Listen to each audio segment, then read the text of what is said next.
Modern pop culture has a very specific idea of angels. We picture chubby babies with tiny wings on Valentine's cards, or gentle humans offering comfort. Ancient historical records, however, reveal a much more complex reality. Biblical and early patristic texts describe these terrifying, multi-eyed cosmic entities that burn eternally with an unquenchable fire. These beings, the Cherubim and Seraphim, occupy the absolute apex of the heavenly hierarchy. They dwell in unrivaled intimacy with the Holy Trinity, acting as the immediate neighbors of the divine. While they are often grouped together in modern thought, their celestial ranks, anatomical structures, and divine purposes are distinct. To understand the mechanics of the divine realm, we have to look at the specific differences that define these two highest celestial choirs. The Seraphim take their name from the Hebrew root seraph, meaning fiery ones. In this spiritual context, fire represents ultimate purity, sanctity, and divine majesty. According to Isaiah's vision, a seraph possesses 6 wings. 2 wings veil their faces out of reverent fear of the blinding divine light. 2 cover their feet in a gesture of humility, and 2 are for flight, representing total readiness to fulfill divine commands. Their position is specific. They do not bear the throne. Instead, they stand continuously around it. From this position, they serve as heaven's high priests. They offer up creation's prayers like incense and lead the ceaseless, thrice holy hymn of praise. Burning with an intense love for God, the seraphim embody the ultimate standard of perfect, unceasing liturgical worship. The cherubim, or bearers, hold a higher hierarchical rank and a different degree of glory. This schematic visualizes Ezekiel's vision.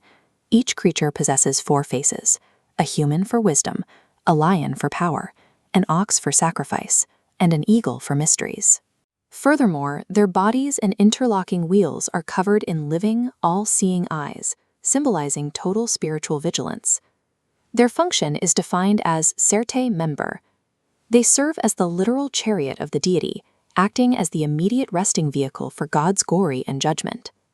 If the seraphim are the high priest standing around the sanctuary, the cherubim are the physical vehicle through which God's sovereignty moves. This creates a theological paradox. How can any created entity carry an omnipresent God who transcends the very concepts of space and weight? Scholars resolve this using a shoe metaphor. To an observer, the shoe appears to do the work, supporting the weight from underneath. In reality, the shoe is lifeless. It is the living human who possesses the energy to carry it along. Similarly, while the cherubim appear to bear the throne, they possess no independent power. God himself dynamically inhabits them, sustaining and carrying them by his own grace. They are immaculate mirrors, chosen purely out of divine goodwill to reflect his majestic weight. The specific physical movements and structures described in these visions, the way these beings stand, fly, and bear weight, directly shape the layout of earthly worship. The seraphim provide the behavioral model for praise.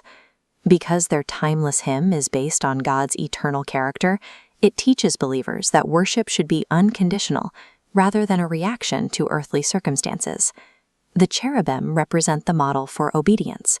By moving forward without turning back, they reflect a life of absolute, unhesitating alignment with the divine will.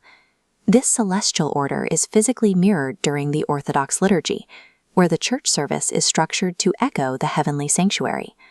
When the priest proclaims that God sits upon the cherubim and seraphim, the congregation is invited to recognize themselves as participants in that hierarchy. As the deacon commands the congregation to stand reverently, the earthly sanctuary is intended to unify with the celestial council. Through this shared liturgy, ordinary believers weave their voices into the same timeless, thrice holy hymn chanted by the seraphim at the edge of the throne. If you enjoyed this look into celestial hierarchy, please like the video to boost historical content, subscribe to the channel, hit the notification bell, and share your insights in the comments below.